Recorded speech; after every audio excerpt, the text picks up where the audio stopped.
Mbalamusiza mu linnya lya Mukama waffe Yesu.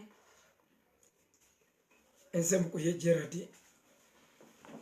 Njagala kwebaza Katonda ku lwammwe mwenna abafollowinga videos zaffe, abasharinga, abalikinga. God bless you so much. Mwebale mirembe, peace. God bless you. Mirembe, God bless you for liking, for sharing. You have been a top fan for so long. Mukama akuwa omukisa. Goza Victor, now about the top fan. God bless you. Rona, Rose, Rosa, Justin Mbazira, top fan. Kama akuwa omukisa. Ata Viola, Tonna Yosamu. Kama akuwa nnyo omukisa mu ssomo lino erya pneumatology. Okay, twagala kutandika. Pneumatology is the study about the Holy Spirit.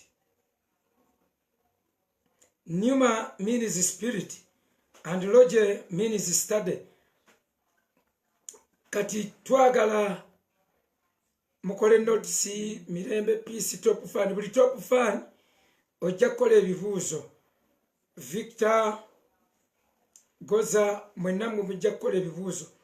Every top fan ebibuuzo bigenda kuba compulsory kubanga gwe ate olwadde ova mabega ng'oyiga nnyo. Okay, twogera ku Mwoyo Mutukuvu.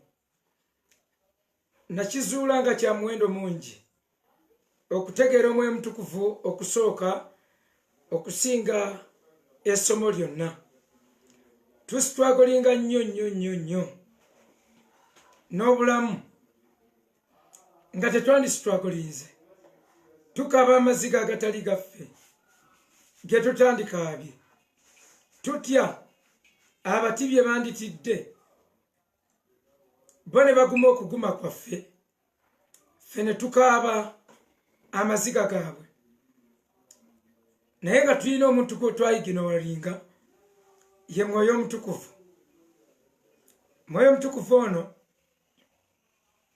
Bayibuli emwogerako nga comforter, counselor, helper,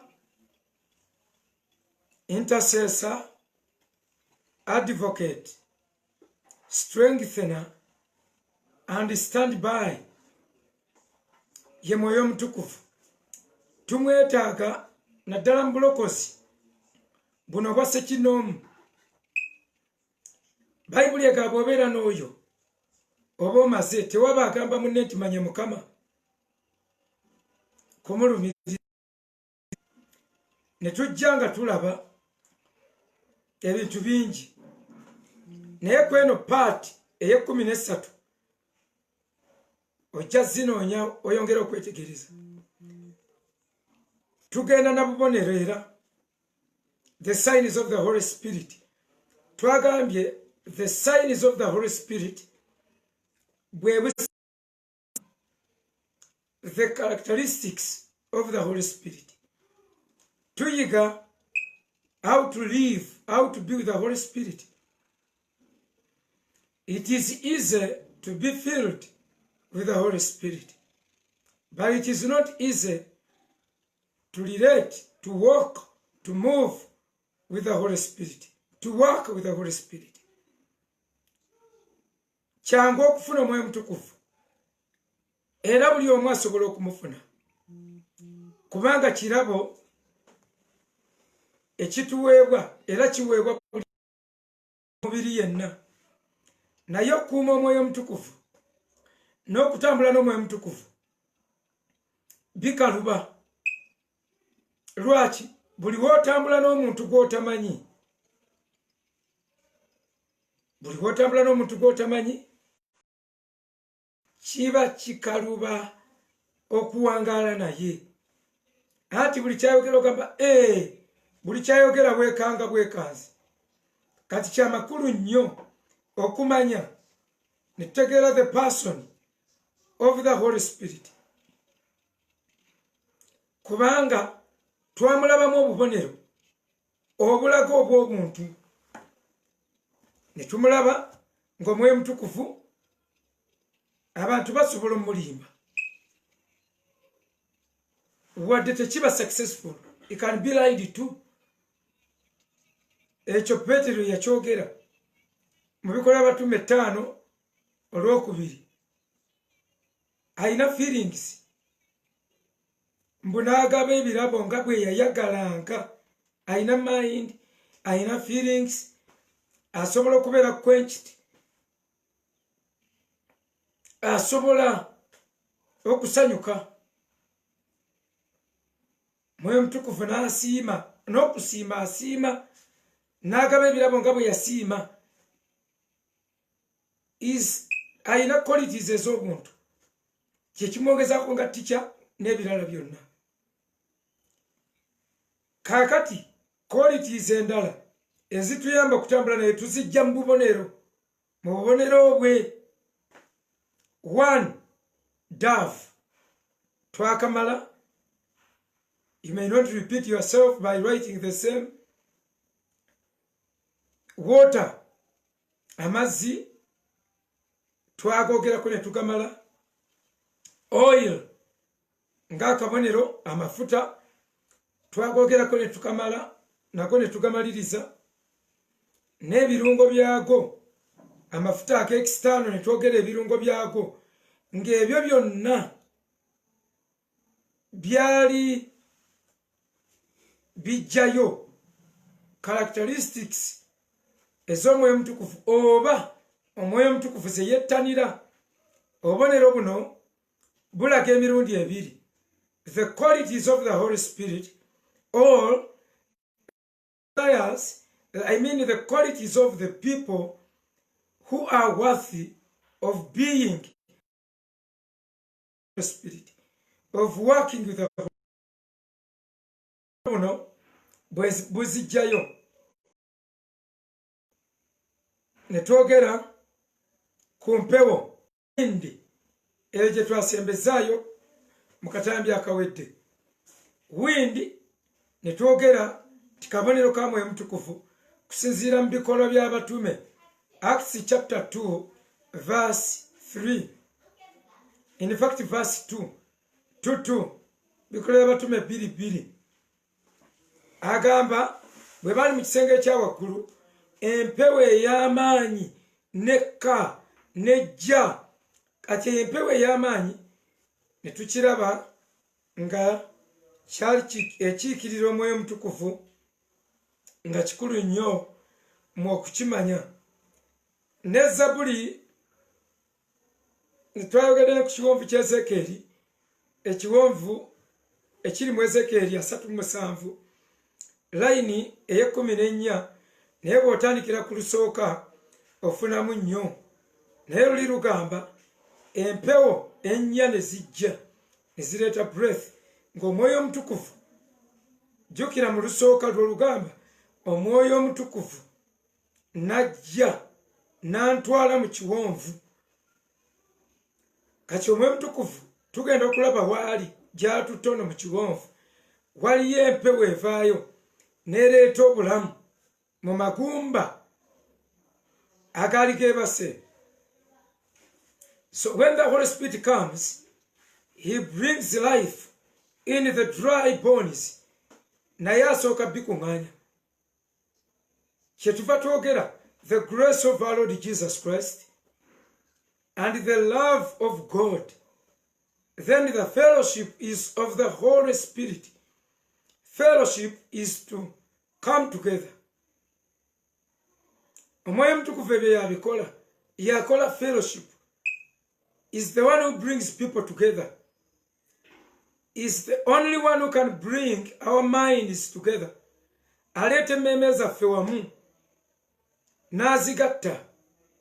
Naye si ekyo kyokka, n'okugattaganya abantu ba singles asobola obbaleeta together n'abagatta. Omwoyo Omutukuvu okusinziira mu Isaaya 34:16 Bayibuli egamba none of them shall lack its mate. Tewali kiribulwa kinnaakyo oba terwali kiribulwa nnume oba teri kikazi kiribulwa teri kisajja kiribulwa kikazi. Ensonga gyawa nti why? Because my spirit has gathered them. Ye omulimu gwe egimu ku mirimu gye fellowshipping, to gather people, to gather minds. Era bw'owulira ng'omutima gwo tegukwatagana na kintu oba na muntu obanga buli ssaawa mubeera bwe muti oluusi ekiseera ky'Omwoyo mu kaseera ke yakugazalingira kiba kiweddeko. Ayinza okuba yakugazalinga naye bwe kiggwako kiba kiweddeko. Okay, ne twogera kwaga amagumba ekyo twakimala, naye mu makinge point eno magumba nga geebase mu kiwonvu waliwo awo ebintu ebiddakaawo. Gwe singa muba mwebase magumba Omwoyo Omutukuvu agakuŋŋaanyiza bone to bone, bw'agakuŋŋaanya gonna gali omwo mu kiwonvu ekyezeekeri.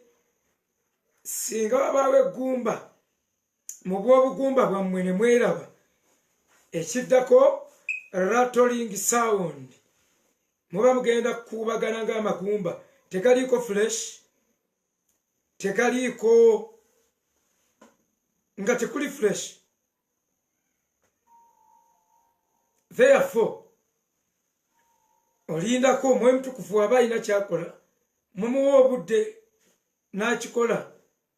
Singa muba abakazi n'abasajja, mukazi na musajja ng'abagenzi abo abaafa mu magumba, kwaga amagumba, gwe n'olabirawo awo mujja kulwawo okusetolinga. Naye bw'ogumiikiriza kuddako ennyama, kukwendako ennyama, kugendako ebintu eby'enjawulo, bw'omulaba nga tebannafuuwamu breath ojja gamba natomera. Okay, n'olwekyo twalese tubagambye let everyone call his bone or her bone.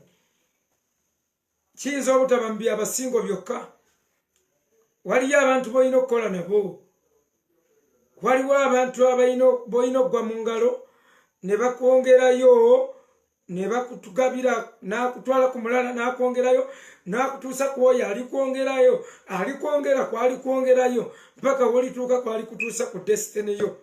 Ebyo baabikola Joseph.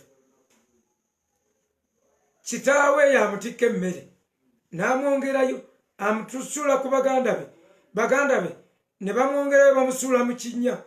Kati ate baganda be ne bamuguza Abayisimayiri ne bamwongerayo, Abayisimayiri bamuguza Potifali amwongerayo amutwala mu kkomera aba alooterayo ebirooto. Ne wabaayo omuntu final person ayina omwogererayo eri kabaka n'amwongerayo mpaka bwe yatuuka kabaka eyayina empeta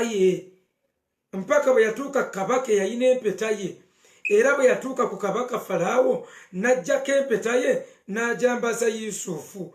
Kyegamba the Holy Spirit ayinza okudizayiningira entambula zo mu kkubo nga zonna waliwo kind of induction, ng'eringa induction system, nga kino kikwata kino magnetic induction yetu tukikola amasanyalaze ne gayita omusumaali nagwo ne kufuna obuyinza obusika, ate nekyebase ne kifuna obuyinza obusika, that is induction.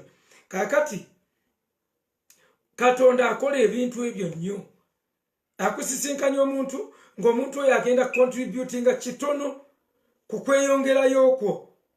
Kati the mistake which we usually do or we make is to over expect. You expect a lot from somebody, a lot of things.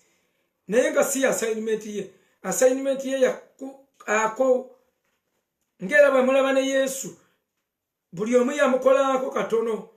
Gabulyeri nga alina mulango okwo ne guggwa, Gabulyeri n'aba nga akatuuse, nga Bikira Maria alina kugamba eme be unto me, kimbeeko ne kimubaako, n'olubuto n'aluzaala, ogwa Mariyamu ne guggwa. Yusufu nga alina kutolosa mwana kumukukusa kumuddusa eno. Yusufu era ebyo bwe byaggwa Yesu olwamuza Yusufu n'afa.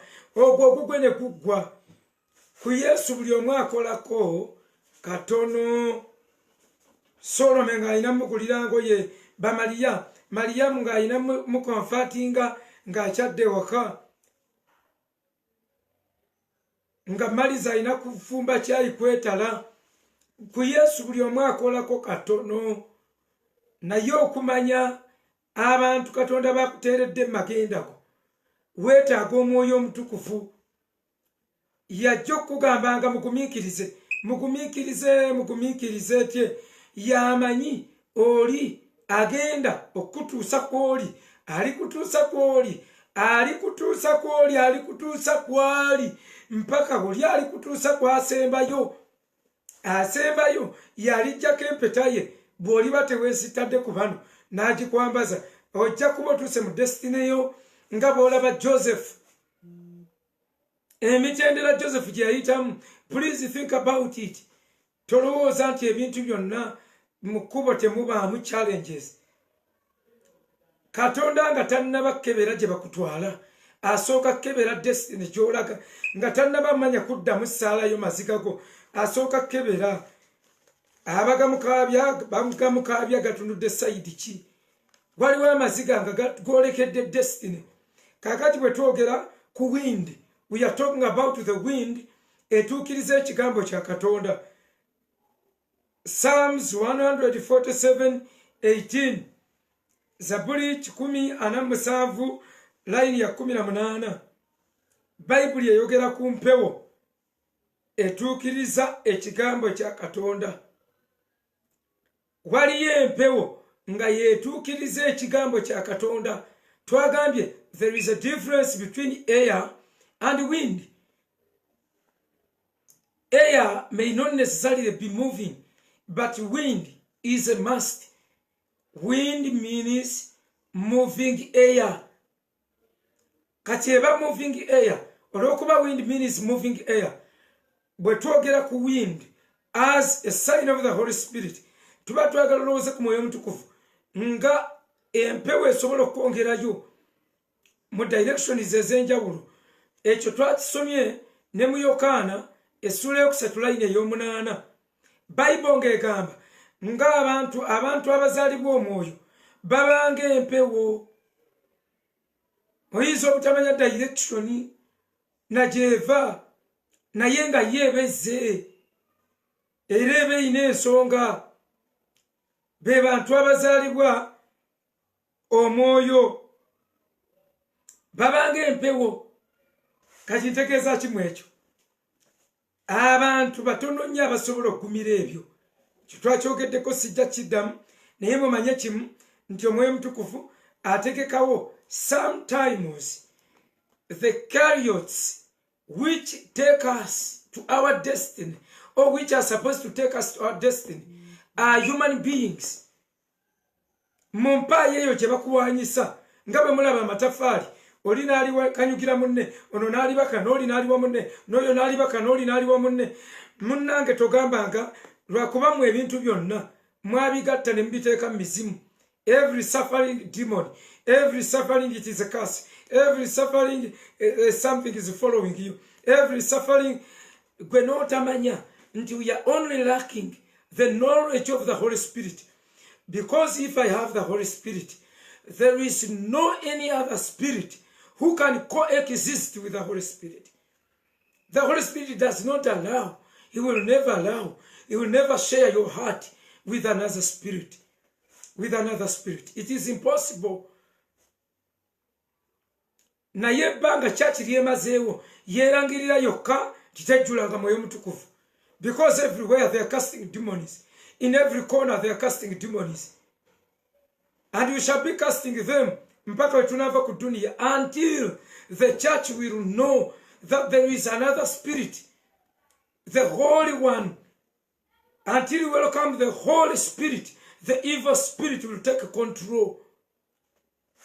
No one teri n'omu gwe ayinza kubatizibwa na Mwoyo Mutukuvu emisimu ne gimusigalako tekibangawo mu Bible. Were you given the Holy Spirit when you believed? Echo chikulu nnyo. Chikulu nnyo. Nyina omuntu gwe nali ngobako emizimu. Bannaye nga ntobye.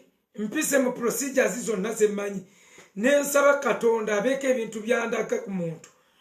Naye nendoota nga mmusabira nga muga receive the Holy Spirit and be healed eternally. Bwe naloota nga nkimugamba nakeera bukeezi ne mulaba ne musomesa ku Mwoyo Mutukuvu bwe namala ne musabira okujjuzibwa Omwoyo Mutukuvu. Bannange omwana najjula Omwoyo Mutukuvu n'ayogera ennimi n'atuyana n'ayogera ennimi n'abaako ebigambo by'ayogera ebirungi nga biva mu ye nga biringa byakulagula. Open up for me. Open up for me. I am willing to work for you. I am willing nga ayogera ebintu ng'owulira Omwoyo Mutukuvu y'ayogera. Era okuva olwo teyaddamu misimu mukuba. Naye kanisa ebonaabona. Omanyi okubonaabona ekkanisa kwebonaabona nga tubonaabona nga ayoleza olugoye ku mubiri. Tubonaabona nga ayoleza olugoye olweru ku mubiri. Oba nga anaaba ng'oli mu lugoye olwawo okutukula. Mikwano okwesiiga ebizigo kirungi naye okunaaba kisingako. Okwesiiga ebizigo kirungi naye okunaaba kusingako. Bino bye tubagamba naaba muve mu byo basiiga ebizigo. Kyenkana you are filled with the Holy Spirit. There is a move. There is a what? Ng'emizimu gikuliko. Emizimu bwe banagobangako bajjanga kugobako bagobengako. Sigaanyi deliverance. Nze ndi wa deliverance tebakulimba. Genda obuuze ku UCC. Ndi wa deliverance. Era deliverance since 1997 nze mbadde mu kasenge k'okugoba emizimu ku United Christian Center. Ne Moses yafa kati ndi mu deliverance naye Katonda yansomesa the methods, the best methods, the good way how the church can be delivered. Bw'obatizibwa n'Omwoyo Mutukuvu oba tosobola okubatizibwa bajjajjaffe bayita mu nnyanja emyufu okusinziira ku bikolwa by'abatume. I mean ku kitabo ky'ebikolwa ky'Abakolinsi ekisooka 1 Corinthians chapter 10 verse 4. Bible yagamba eti our ancestors, all those people were baptized. Abayisirayiri bonna they were baptized okuyita mu nnyanja emyufu. Naye ekibuuzo bwe bayita mu nnyanja emyufu Falaawo yayitawo. Baptism eyaabwe tewali kyasomoka. Tewali kyasomoka nga kibagoberera after they had been baptized. Amagali ga Falaawo gakomaawo. Falaawo yene mazzi teyalinnya mu yakoma eri. Ebirala byonna byakoma eri. Naye ffe our baptism eba eriko ki? Let us be baptized by the Holy Ghost or with the Holy Ghost. Atubatize ye yennyini.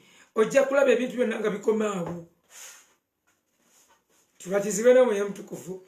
Ojja kusumululwa. Mukama ajja kusumulula. So mbadde ku mpewo naye empewo kangimalirize. Mukwano gwa Musumba Sekira tasobodde kubaawo. Yatera okunziza agamba oluusi okola review n'ogenderayo. Ne mugala oluusi era Omwoyo Mutukuvu bw'aba akyagadde. Tetwagala muwaayiriza. Sometimes ziba wishes zaffe. Naye Mukama atuyambe. Akabonero akokutaano fire. Akabonero akokutaano muliro. Tugenze ku kabonero akokutaano fire. Bikola Abatume 2:3. Bayibuli egamba bwe bali mu kisenge kya waggulu ennimi z'omuliro ne kulabika ku bo ennimi ez'omuliro, flames of fire. Ako ne kabeera akabonero ak'Omwoyo Omutukuvu. Bikola Abatume olwokusatu kati bwe tusoma Bebulaniya 12:29 Bebulaniya essula ya 12 layini ya 29 12:29 kubanga Katonda waffe gwe muliro ogwokya. Kale bw'ono basomye waggulu ojja kwongera okutegeera kyayogera, naye tujjeewo. Katonda waffe, our God is a consuming fire. Katonda okulabika ng'omuliro alabikidde mu mwoyo we omutukuvu, era n'ekigambo kye bayibuli ekyogerako nti muliro. Kyokka ate Kristo atuuka n'agamba ebigambo bye mbagambye gwe mwoyo. Our God is a consuming fire. Twagala twongere okwetegereza mu kumuliro guno Matayo 3:11, Matthew 3:11. Kasooke kuwe ngenda kunnyonnyolamu sooka owandiike ebyawandiikibwa ebyo. Matayo 3:11 agambye bw'ati, nze mbabatiza n'amazzi olw'okwenenya, naye oyo ajja ennyuma wange ye asinga amaanyi, sisaanira na kukwata ku ngatto ze. Oyo alibabatiza n'omwoyo omutukuvu n'omuliro, era n'agamba ti olugali lwe luli mu mukono gwe, naye alirongoosa nnyo eggulire lye. Alikuŋŋaanyiza eŋŋano mu ggwanika, naye ebisusunku alibyokya n'omuliro ogutazikira. Bayogera ku Kristo nti Yokaana abatiza n'amazzi, naye wali yajja ye bw'aliba amaze okutusomesa agenda kutubatiza n'omwoyo, agenda kutubatiza n'omwoyo omutukuvu. Agamba abatume bonna alibabatiza n'omwoyo omutukuvu, nti ate olwo n'omuliro. Otyo omuliro guno ng'omulimu gwagwo, 1, to act as a winnowing shovel. Winnowing shovel, eddaffe mu kyalo twabanga ne wino olugali oluwewa, kye bayita winnowing shovel, nti aliwewa, bw'aliwewa ebisusunku alibyokya with fire again. Jjukira tumaze okulaba consuming fire. Ekyo kitegeeza ki mikwano? Omwoyo omutukuvu ng'oggyeko empewo eri efuuwa n'ewewamu ebisusunku, he can as well burn the chaff. Asobola okubalinga chaff. Kakica yenna akulimu bw'oweebwa omwoyo omutukuvu, kyova olaba erinnya lye erimu baliyita the spirit of burning, omwoyo w'okwokya. Oyo oba owulira nga tosobola kwonoona, oba owulira nga toyagala kumukosa, you can admire. Oyinza okuwulira nga weegombye omuwala naye n'otakkiriza kugenda mu maaso wadde okutwala step. Mu mwoyo gono ga Holy Spirit help me. Kati the spirit of burning ayokya kakikyo kasasiro, n'obeerawo, osobola okubeerawo. Nze neewunya abasajja bangi bakuba abakazi baabwe mbuyagaanyi okwegatta naye, n'olaba olutalo okula amalungi. Mpulira n'abasumba boogera nti omukyala wo nga yagaanyi ggwe, maama nnyalo, bayibuli egamba ngaani akutuka. Mwe muwulira abaana mulowooza nina abaana 12 mulowooza mbeereyo nga neefulukuta. Ani akuliiba? Sex is not a priority to me. Kati nakkiriza mbeerawo, ate nga saase waliwo okwegumya nga bwenda babamu ayogera akwata fulayi neolanyola ayogera ng'omubiri guli kamu. and comfortable. Come and comfortable. So mikwano gyange njagala kugamba ki ti omwoyo mutukuvu kikulu nnyo. Omwoyo mutukuvu muliro. Omwoyo mutukuvu etumukkiriza omuliro guba gubumbujja muffe. Omuliro guno gwokya obukyafu. Omwoyo mutukuvu when he comes as fire, he burns all the chaff. Owulira buwulizi nga obunafu bwonna bwe walina nga tebukyasoboka, nga tosobola wulira buwulizi. Owulira naye bw'oba wekka oba tosobola. Okay, Jeremiah chapter 20 verse 9. Jeremiah 20 verse 9. Tuli kabonero akokutaano. Jeremiah 20 verse 9. Agambye bw'ati. Agambye nti era bwe njogera nti simwogereko, so si kyayogera mu linnya lye, kale mu mutima gwange mubaamu omuliro ogubuubuuka ogusibibwa mu magumba gange, era nga nkooye okuzibiikiriza, so siyinza kubeerera awo. Yeremiya yagamba nti buli we ŋŋamba nti siyogerere mu linnya eryo, bwe ŋŋamba nti simwogereko tye, mpulira omuliro nga gubuubuuka mu magumba gange. I feel the fire burning within my bones. Nti ne mpulira nga sikyasobola kuziiza. Omwoyo omutukuvu ayina ebintu byakola n'oba nga tosobola, nga tokyasobola kukyebeera. Oba oli mu baasi n'akikuteekako kwogera, kubuulira njiri, owulira buwulizi nga tokyasobola kukiziiza nate. Obwatuka bubwatusi. Hallelujah, praise God. Nga tokyaliko nga tewali wadde okutegana. Lwaki? Okutegana okungi kuba wano mu ye. Nga buli wogamba simwogereko, owulira omuliro nga gubuubuuka mu ggwe. Owulira bw'ogamba nti nkansirike, nga bwe kibanga kyayagala, ng'owulira tosobola kukisirikira. N'osirika oyinza okutoba n'ekigambo. Omwoyo mutukuvu n'agamba kyogere n'otoba nakyo. Nasazeewo okusirika. Ogenda okulira emirembe gikuggwako, ogenda okulira tokyasobola. Kyekiri kyagambye nti bwe ŋŋamba nti simwogereko era siyogerere mu linnya eryo, mpulira omuliro nga gubuubuuka era nga sikyasobola kuziiza nate. Bassebo ne bannyabo, waliyo levo. Naye omuntu bw'aba ku levo eya wansi akunnyonnyola n'akulaga nti obunafu buli komoni. Ekyo buli omu akikola. Buli omu alina okwaka, buli omu alina okwegombereza. Noyita mu motoka omufumbo olina mukazi omuwala n'ayitawo wenna, omukazi nagaa naawe kiki, naawe mbadde ndaba oba musirikale wa traffic.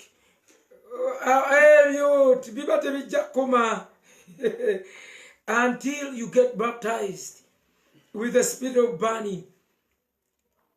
Bw'oyagala okukola obulungi obubi bukuba wala. Manya obulungi si kyokola, ate ogenda okola bubi ng'oba obonaabona. Naye omwoyo mutukuvu akuserekitingira n'otambuza obulamu bw'obulokozi. Bannange abooluganda mugulubye n'obulokozi, mugulubye n'obulokole. Bulokole nga tebuli mwoyo mutukuvu buba bwakugulumba. Okay, waliwo olunyiriri lwenjagala ennyo naye lwensimattuse wano. Muyinza otukeberera mmwe bensomesa, muyinza otukebera. Lugamba evvumba eddungi, kyetuva tubeera evvumba eddungi eriwunya erituuka eri Katonda. Olunyiriri olwo waliwo wano alunkeberera, muganda wawe Kamala ali mutukebera mu Bayibuli mulengera. Kakati olunyiriri olwo baluyita kyetuva tubeera evvumba eddungi eriwunya erituuka eri Katonda. Nga bakyalunoonyeza nga nammwe mulunoonya, Joyce Munoonyo lunyiriro evumbe ddungi tewaba vumbe without fire. Kyenva njagala ennyo oluyimba nti you are the fire, I am the sacrifice. I love that song. Era nabanga tusomesa Omwoyo Omutukuvu twakoze omukutu gwaffe ogulimu engeri ya TV nga guli organized nga tuli batembe okusookako ennyimba ezitu TV eringa TV mwebalinya abatuwagidde okulaba nga tuli kukola omukutu ogwo oguli private nga gwamaanyi bulungi TV ng'esobola okukolera ddala bulungi n'amasimu na biki byonna Mukama atukoze bulungi. Okay, olunyiri lugambye God mbufe tuveemu ffe tube nga tuvaamu evvumbe eriwunya obulungi erituuka gy'ali awatali muliro tewaba vumbe. In fact oba ovumbeera Omwoyo Omutukuvu yatuyamba ffe okuvaamu evvumbe eddungi. Dutekwa kuba mu Bakolinso temunoonyeza walala mugende mu kitabo kya Kolinso mu Lukebere evvumbe eryo eriwunya obulungi. Mikwana awatali Mwoyo Omutukuvu tosobola kuba vvumbe eddungi eriwunya akawuuwo. Bayibuli lyeyogerako ng'oli ku kyoto ekino kibayita Omwoyo Omutukuvu olukulu nnyo luyina okulabika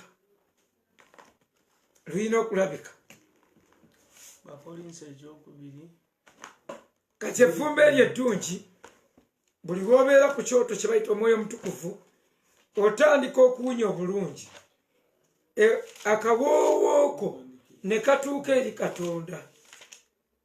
Era Bayibuli awe egambira nti ebigambo byammwe binogenga omunnyo biwenga abatuwuliriza. Bakolinso ekyokubiri 2:15. Okay, webale nnyo webalire ddala mukwano gwaffe tululabye. Bakolinso ekyokubiri 2:15 eri abo abaabula tuli vvumbe eriva mu kufa erireeta okufa, naye eri bali tuli vvumbe eriva mu bulamu erireeta obulamu. Era ebyani abiyinza? Lukulu nnyo olwo luwandiike kyokka atoyinza notugeraageranya ne Bakolinso ekyokubiri 3:5 n'olw'omukaaga. 3:5 n'olw'omukaaga.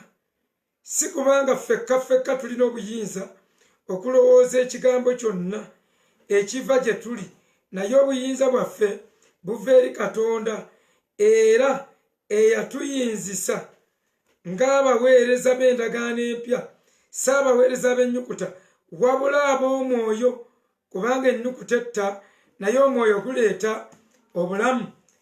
Kati Omwoyo ono Omutukuvu alina bw'abeera mu ffe waliwo evvumbe erituvaamu ng'eri abali ku sayidi y'obwa Katonda kawoowo, ng'abali eri abalabe oba abataagala Katonda kufa. Kati nze toyinza kugamba musiraamu nti mukuyawangaale eyo sala teriiyo. Ebigambo byenjogera bo balaba kufa. Bagamba shaitani oyo wallahi yamugu alina kufa. Sekakalama twali ku leediyo n'angamba ngenze kukulombera dduwa, bw'ozuukuka ng'oli mulamu nja kumanya oli musajja, nja kumanya nti mulina Katonda. N'ambalira be yakalombera dduwa ne bafa. Twali tuva ku Impact Radio naye bwe natuuka ewakale ŋŋamba mu butuufu nga bonna baayogera baafa, ne ngaawe enfiira wano kansule nga nsaba naye ng'ekyo kyokka kye mbadde gamba eri bo bandabanga evvumbe effu, naye eri abaalokolebwa, eri abantu abalamu bawulira lino vvumbe ddungi. Njogera bino waliwo alumemba tayagalira ddala, tayagala buli kyokola awulira bubi. Lwaki? ali bweru eri abebweru vumbe lya kufa naye eri kusaidi ya Katonda vumbe ddungi waliwo n'olulalira. Soma Ephesians 5 verse 2. Befeso 5:2. Kale mugobererenga Katonda ng'abaana abaagalwa era mutambulenga mu kwagala era nga Kristo bwe yabaagala mmwe ne yeewaayo ku lwaffe okubeera ekirabo era ssaddaaka eri Katonda okubeera evvumbe eriwunya obulungi. Lulwo Befeso 5:2 mbwe ekyamweweesaayo ne yeewaayo eri Katonda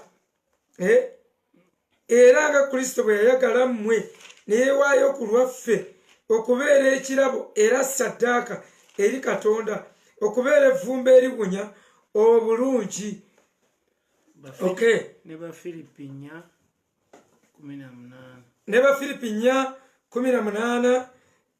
Byonna somayo ojja kulaba nga boogera ku vvumbe eri eriwunya obulungi. Mu maaso ga Katonda teweetaaga perfume. Omuntu w'emunda tebamukuba perfume. Naye the mere fact nti ojjudde Omwoyo Mutukuvu n'okolagana bulungi n'Omwoyo Mutukuvu obanga aliko perfume eggulu likwagala ate eri abataabula era likuteekako okuganja. Kakati naawe weebuuze, kakati gwe mukuye nze abantu munjagadde mwe kennyini munjagadde siina kyembawa seegayirira sifukamira nembegayira bambi in fact munjagadde naye mmanyi abantu banjagadde lwa Mwoyo Mutukuvu olw'evvumbe eryo eddungi gye bawulira bo balina omuntu waabwe ow'omunda alina kyasimeeringa nga I don't smell an odor. In fact there are people who look better than me. They look better than me. Naye kakati tunuulire laba omutwe gwenkana nze ntunula byange. But you are my friends. Naye ne mmala ntandika kuwunya bubi n'owulira mukuya yakwanya omwana mukuya akubye divayidi amukobye mukuye akwanya akawala ku kyaki naye ezo sitole olire bwagikuwa omanya byakiyaye nawangula naliko omusiru naye sebo ekyo kitute emyaka mingi nnyo nategeera mu eriya eyo nategeera era sitaani naye bw'aba aleeta byokunkema ajja akimanyi ekyo ngenda kiwangula nzizembawo obujulizi kana kawola akajja akankema kangamba ekintu kintudde ku mutwe nenkwata omutwe nensabira omutwe vaayo lekangamba twazimbisa obulago mbukituuse wano kakati nayina omuzenga buli webaŋŋamba ekintu wenkwata nenkakwata mu bulago mu linnya lya Yesu ojja kuvaayo ati nga kenyola bakajja nekandaga mabeere kikutte ku mabeere kati manya ag'abasajja kati tetuyina wenkotte oba wegali kati nekanga kikutte ku mabeere kalina amabeere gasunye bulungi gafuutuseeyo nensooka ngamba wajja kantwala nga kwate neŋŋaa naye ekintu kino mbadde nkitwaza nno nakijje ku mutwe kikino kituuse mbulago kati kangambye tekoogera kalaga bulazi neŋŋaa nga kwate kyenva ntwala emikono ebiri nembaka enywante eno n'eno neŋŋamba mu linnya lya Yesu vaayo ndi ku mabeere budde misana ku kyaki mba nkyafuutula mu mabeere nekandaga ku lubuto kukundi mbu kikiridde kukundi ku lubuto nenzika ku lubuto. In Jesus' name, I speak to the demon. Go down. Oba kiyitireyo kifulume. Come out. Omwana we yaddamu okundaga ekintu we kigenze siyinza nakubuulirawo kandekewo bulesi so mikwano gyange njagala obbabuulira nti Katonda bw'ofuuka evvumbe eddungi, good smell is inevitable. Ne neighbor aba asmeringa, even other people, you become a living testimony. Eri abalala bw'ofuuka evvumbe eddungi lyerikuwolereza, omuntu n'agamba naye tekisoboka. So mikwano gyange njagala kubagamba nti tusobola okubeera evvumbe eddungi olw'omuliro guno ogutwa tuddemu tukuma omuliro gwake munda zaffe. Omuliro ogwo bwe guzikira oba tolina ky'osobola kukola, omuliro ogwo gwe guleeta burning desire. Mwe muva ekigambo burning desire. A desire without that burning ebeera just kwegomba, kubeera admiration kuba kwegomba. Naye bw'oba ng'olina desire n'omala oweebwa omwoyo mutukuvu, it becomes a burning desire. N'owulira nga you can do it, you feel it is time for it to be done. Omuliro teguzikiranga, kye bayita okukuma ebyoto. Bayibuli yegamba ebyoto bino tebyazikiranga. Kati mwe church Monsesa, in fact 98% kuba Oluganda abalokole tebamanyi kyoto ki Bayibuli kyali eyogera ekigamba nti ebyoto byammwe tebizikiranga. Ekyoto tebakimanyi. Ebyoto bye boogera, waliwo ekyoto ekyalinga mu luggya mu outer court, ne wabaawo ne ekyoto ekyabanga mu watukuvu. Kati ekyabanga mu luggya ekkanisa zimanyi kye bagamba. Ekkanisa zikuma kya mu luggya. Buli w'okuma ekyoto ky'omu luggya oba owambye, you are anti-Christ. Lwaki? Ekyoto ky'omu luggya kyali kikiikiridde Kristo, era okwo kwe baateekanga ssaddaaka n'ebisolo byonna ebijjako ebibi, remission of sins zaakolebwanga ku ekyo ekyoto. Kati ekyammwe ekyoto tekiyinza kuba ekyo, kirina kuba kyawatukuvu mu holy place. Wema ya Musa yaliko ebitundu bisatu, outer court, holy place and whole of holies. Kati mmwe ekyoto kye mugamba, kye mwogerako ne bye mukuma, abamu bikuma na physically. Gwe buuza Musumba Sakira, tulina gye tugenda nga babikumye, nga bw'olaba kyoto kya Mutemakuuni ekyabayeekera nga babikumye ebweru. Kati temumanyi kyoto ki kye bagamba, kiri ekyoto kye boogerako. Ekyaffe ekyokusaba bwe tuba baakwogera ku kyoto kirina kuba kiri ekyawatukuvu, ekyoto eky'obubaani, the altar of burnt incenses, so si the altar of burnt offering. Eno genda mu kitabo ky'okubikkulirwa gojja gendayo olabe mu ssuula ey'okutaano.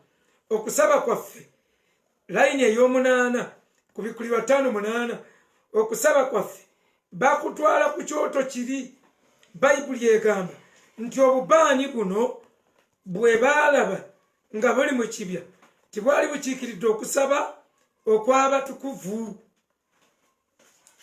Kati ku kino ekyoto ky'omu luggya ekyo tekwabanga na kusaba, kyabangako ssaddaaka nga za remission of sins. Okay? Kati wano mu luggya bwe tubanga abakoledde bw'ekyamaanyi,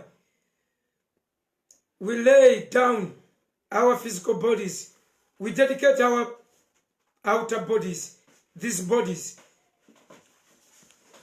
Then mu holy place we dedicate our minds. Mu hall of holies we dedicate our spirits.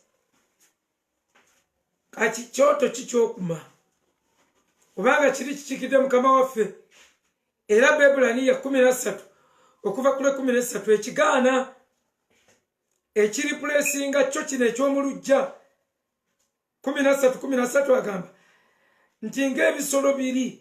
In fact ojja kuva ku lwa 11.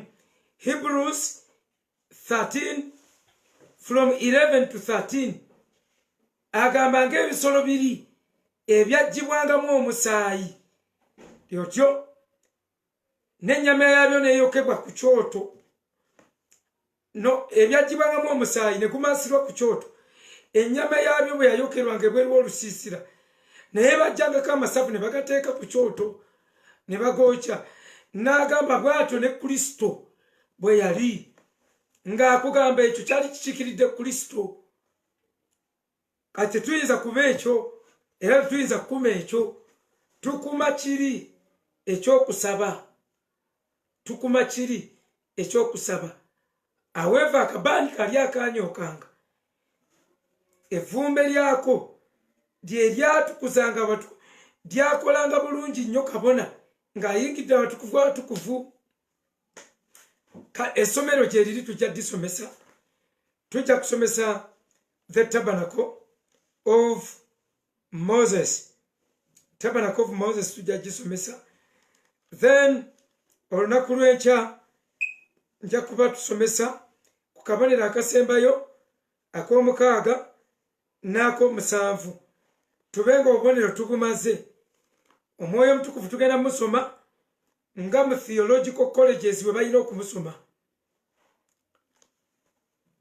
Lesson mpanvu naye wiiki ejja tuyinza okufuba okulaba nga tujja kufuba okulaba nga tugimalayo. Mu wiiki ejja oba eddako tujja kufuba okulaba nga eggwayo. Bwe tunaamala okusoma ku pneumatology omwoyo mutukuvu, tujja kusoma amasomo amalala nga the tabernacle of Moses, theological college proper. Tujja kusoma anthropology muntu, spirit, body and soul. Tujja kusoma ku bibliology. How did the Bible come in existence? Bible kye yasooka. Tujja kusoma ku church history. Tujja kusoma ku angelology, the ministry of angels. Tujja bwe tuweza amasomo 10 ng'omanya you qualify to get a certificate. A certificate mwe muweza singa si kinandigenze mu Bible school. Yiyo Bible school yiyo tukikuleetedde ku online. Then musumba musoka ajja kusomesa amasomo era nga gasomesa mu theological college. Tujja kusoma ku eschatology na ku z'enkomerero. Tujja kusoma ku character development. Amasomo gonna ga theological gonna tujja gakola. Ebibuuzo tujja balaga bwe tugenda obikolanga. However you'll be registering. Bate muzasula fees. Kakati mujja ku registering with some little money. Byengambe bya Bible school tebiri compulsory. Oyinza okusoma n'otaddamu ebyo bya ku registering. Ebibuuzo tujja bikola mu nnimi 2, mu Luzungu ne mu Luganda. Mu Luzungu ne mu Luganda. Tujja kusala amagezi tutandika okuinterpreting ndowooza directly kibayambe. Naye nga kusoma kwennyini kusaba oleme kwosa. God bless you so much. Jide D'Souza bin Jibit, God bless you so much. Manya go tukogera obubi munaye Ginde gatuzibwalira. Jose Carlos Trump, mwebale nnyo to be top fans of enjiri gyetusomesa. Tetwagala kubuulira bubuulizi naye twagala kusomesa. Akawungeezi ndine Sheikh Kintu ku crusade ku ssaawa 5 tugenda kuba ne Sheikh Kintu.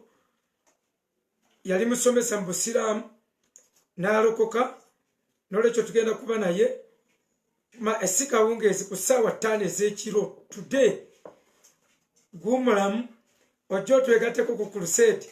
Ate yalinga crusade tugiyita last chance. Buli ddiini tugiwaayo chance. Twatandika ne last chance to Seventh Day Adventists ne tukola series nga 10 15 ne tukola last chance to Jehovah's Witness nga tuogera eddiini eyo gye yava gye mwabulira ebintu ebyabatabulira nga tukozesa bwino n'ebitabo ebirala ebingi ennyo ebyo n'ebitabo si kutimba tusoma bisome emitwe twagiwaayo tufe nga twogedde buli mazima ge tumanyi then mutwegatteko ne twakola ne last chance for Catholic religion Katoliki eyabwe kweri mugigabane mugisasaanye genda ku YouTube teekamu Gerard Mukuye zonna kweziri zijjeeyo ku bwereere subscribe for nothing then tuyina kati tuli ku last chance for Muslims without favor or fear tuli ku Busiraamu oli wadembo balagirira nti mutundule ku mukutu ogwo ojja kubatondoopye twogera last chance to Muslims abo tugenda bamalako omwezi gumu mulamba nga buli lunaku tubannyonnyola kubanga mbamanyi nnyo era ebitabo byabwe byonna weebiri bayibuli z'Oluwarabu zonna weeziri zonna zino bayibuli za Luwarabu byonna weebiri kati tuba tujja kusoma era tuyiga mu mpola so mubatemyeko musharinge totya byonna ne bwe bandaba ne we bantema sina kye siriddeeko it is okay. So God bless you so much. Let me pray with you. Father, in Jesus' name, I pray for everybody who has been following, those who have been studying, the followers and the students. I pray for them. Bless them with understanding. Expand their ability span. Empower them to learn. Let them be receptive. Let them be like the people of Belial. For those people could go back and study and meditate about the word which has been preached. So help them to meditate. Give them that chewing card habit, such that they can deeply understand, comprehensively understand. Kwegaite mukama kibakolere. Omwoyo mtukufu nsaba oyingire mayumba nga tukwogerako weeyabye mitima gy'abantu. Nkwegayiridde wabeerewo abajjula amaanyiko okusaba kwabwe kuleme kuddamu kuba kyekimu. Wabeerewo abawulira omuliro mu mitima gyabwe. Wabeerewo abawulira omuliro gw'okusaba, omuliro oguli unquenchable, omuliro gwe batayinza kuzikiza, omuliro ogwo guwulikike mu bo. Wabeerewo omuliro mu w'oluganda oyo, omuliro mu babulizi b'enjiri. Nsaba omuliro gwa Katonda ogwokya obukyafu, omuliro ogwokya akasasiro, omuliro ogwokya buli kavundu yenna. Obunyogovu twala Mukama, obunyogovu bubi. Enswera zigwa ku mmere ewoze, obubu bwalumanga awoze anyogoze.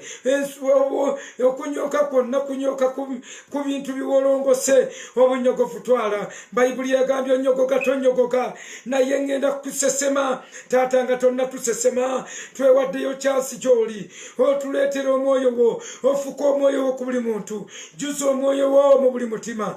Abantu bo bonna n'abasumba Mukama, waliwo abasumba abeegumya batya okwogera n'endiga zaabwe tajjulanga. Yatandika ekyaki mu lukalukalu, ali awo ayagala bamuyite Machuwa, ate si Machuwa Juvenile, naye nga tajjulanga ku mwoyo wadde akawoowo akavaawa wonna takawuliranga nako. Kyenva nsabira abasumba nga yeekaliza omwe mu nju atoola amaanyi, ajjula omwoyo omutukuvu, agende okuva mu COVID nga waliwo enjawulo. Mukama byonna tubisabye nga tukkiriza okuyita mu linnya erya Yesu Kristo Mukama waffe. Amen. Amen. God bless you.